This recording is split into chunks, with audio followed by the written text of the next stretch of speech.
மட்டக்களப்பு கரடியனாறு இந்து வித்தியாலயத்தில் மாணவர்களுக்கு வழங்கப்பட்ட உணவு ஒவ்வாமை காரணமாக வயிற்று வலி ஏற்பட்ட நிலையில் 22 மாணவர்கள் வைத்தியசாலையில் இன்று திங்கட்கிழமை அனுமதிக்கப்பட்டுள்ளதை அடுத்து அந்த பகுதியில் பெரும் பரபரப்பு ஏற்பட்டுள்ளது.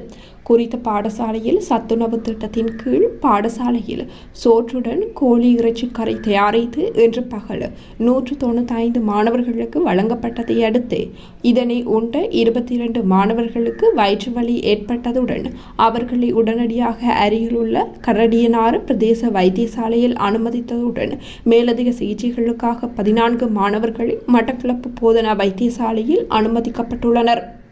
இதனையடுத்து பொது சுகாதார பரிசோதகர்கள் குறித்த உணவை பரிசோதனை செய்ததுடன் வழங்கப்பட்ட கோழி இறைச்சி பனிக்கட்டியில் இருந்து எடுத்து தயாரிக்கப்பட்டுள்ளதாக பொது சுகாதார பரிசோதகர்களின் சோதனையில் முதல் கட்டமாக தெரிய வந்துள்ளதை அடுத்து இது தொடர்பாக பொது சுகாதார பரிசோதகர்கள் போலீசார் விசாரணைகளை மேற்கொண்டு வருகின்றனர்.